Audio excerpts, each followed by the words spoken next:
दोस्तों इस वीडियो में एप्पल यानी सेब को दुनिया के लगभग 20 अलग अलग भाषाओं में क्या कहा जाता है आज हम लोग जानने वाले हैं। जैसे Chinese, Japanese, Korean, Tamil, Telugu, Malayalam, Kannada, German, French, Italian, लगभग 20 अलग अलग भाषाओं के बारे में हम लोग जानेंगे। और उसके साथ साथ एप्पल के बारे में कुछ जनरल नॉलेज भी शेयर करेंगे, जैसे पूरी दुनिया में कितने प्रकार के एप्पल मिलते हैं और एप्पल को खाने के क्या फायदे हैं, क्या नुकसान है, ये सब भी हम लोग आज डिस्कस करेंगे। तो अगर आप अलग अलग भाषाओं को जानने में रुचि रखते हैं तो इस वीडियो को जरूर कंप्लीट देखिएगा। तो सबसे पहले भारतीय भाषाओं से शुरू करते हैं। जैसे हिंदी में एप्पल को सेब कहते हैं। हिंदी में एप्पल को सेब कहते हैं। मैक्सिमम लोग जानते हैं कि हिंदी में एप्पल को सेब कहते हैं। उसके बाद बांग्ला में एप्पल को आपेल कहते हैं। आपेल, बांग्ला में एप्पल को आपेल कहते हैं। आपेल। उर्दू में एप्पल को सेब कहा जाता है। उर्दू में एप्पल को सेब कहा जाता है। तमिल में एप्पल को आपिल कहा जाता है। आपिल। तमिल में एप्पल को आपिल कहा जाता है। आपिल। तेलुगु भाषा में भी आपिल कहा जाता है। मलयालम भाषा में भी लगभग ऐसा ही कहते हैं, आपिल। कन्नड़ में थोड़ा डिफरेंट है। कन्नड़ में एप्पल को सेबू कहते हैं। सेबू। मराठी में एप्पल को सफरचंद कहते हैं। मराठी में एप्पल को सफरचंद इस तरह कहते हैं। अब आते हैं कुछ फॉरेन लैंग्वेज में, इसमें सबसे पहले लेते हैं स्पेनिश में एप्पल को मंजाना कहते हैं। मंजाना।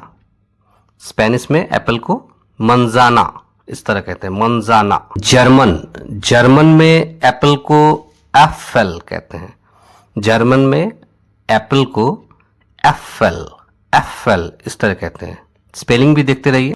फ्रेंच में एप्पल को पोम कहते हैं। फ्रेंच में एप्पल को पोम कहते हैं। पोम। इटालियन में एप्पल को मेला कहते हैं। इटालियन भाषा में एप्पल को मेला कहते हैं। मेला। पोर्तुगीज में एप्पल को मास कहते हैं।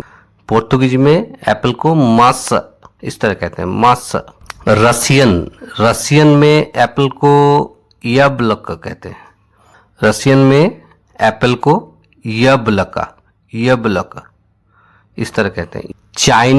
चाइनीज में एप्पल को पिंगुआ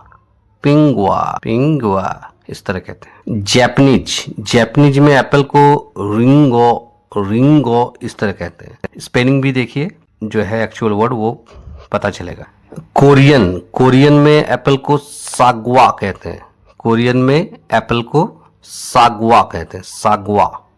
इंडोनेशियन में एप्पल को एप्पल एकदम सिमिलर है एप्पल से, एप्पल इस तरह कहते हैं। अरेबिक में एप्पल को तुफा खातून इस तरह कहते हैं। तुफा खातून। सावाहेली लैंग्वेज है, अफ्रीकी लैंग्वेज है। सावाहेली भाषा में कहते हैं तुफाहा। सावाहेली भाषा में कहते हैं एप्पल को तुफाहा। तो चलिए अब एप्पल के बारे में कुछ जनरल नॉलेज भी देख लेते हैं। जैसे दुनिया भर में लगभग 7,500 से भी ज्यादा वैरायटीज के एप्पल उगाई जाती है, और भारत की बात की जाए तो यहाँ लगभग 100 से भी ज्यादा किस्मों की एप्पल उगाई जाती है। एप्पल की खेती मुख्य रूप से ठंडे इलाकों में होता है, जैसा जम्मू कश्मीर, हिमाचल प्रदेश, उत्तराखंड, अरुणाचल प्रदेश, मतलब ये जो भारत के अलग अलग ठंडे इलाके हैं, यहाँ एप्पल की खेती होती है। तो एप्पल खाने के हमारे शरीर में काफ़ी बेनिफिट होता है, क्योंकि इसमें fibre, vitamin C, vitamin A, potassium, antioxidant, iron, ये काफ़ी मात्रा में मौजूद रहता है। एप्पल से काफ़ी हद तक शरीर को इम्यूनिटी मिलता है, जिससे अलग अलग तरह के रोगों से शरीर को बचाव मिलता है। तो रोजाना अगर एक एप्पल खाया जाए तो ये शरीर के लिए काफ़ी फायदेमंद होता है। अब नुकसान अगर देखा जाए तो इसमें अगर बहुत ज़्यादा खाएंगे तो इन दांतों के लिए थोड़ा नुकसानदेह हो सकता है, मसूड़े के लिए। और इसके जो बीज है, इसके बीज में बहुत ही कम मात्रा में साइनाइड कंपाउंड होता है। तो साइनाइड शरीर के लिए जहर का काम करता है, तो इसके बीज को खाने से बचना चाहिए। तो चलिए आज के लिए इतना ही रखते हैं। अगर आपको ये वीडियो अच्छा लगा और आप दुनिया के अलग अलग भाषाओं में अलग अलग शब्दों को क्या कहा जाता है ये जानना चाहते हैं तो इस चैनल को जरूर सब्सक्राइब कीजिए, इस वीडियो को लाइक कीजिए। धन्यवाद।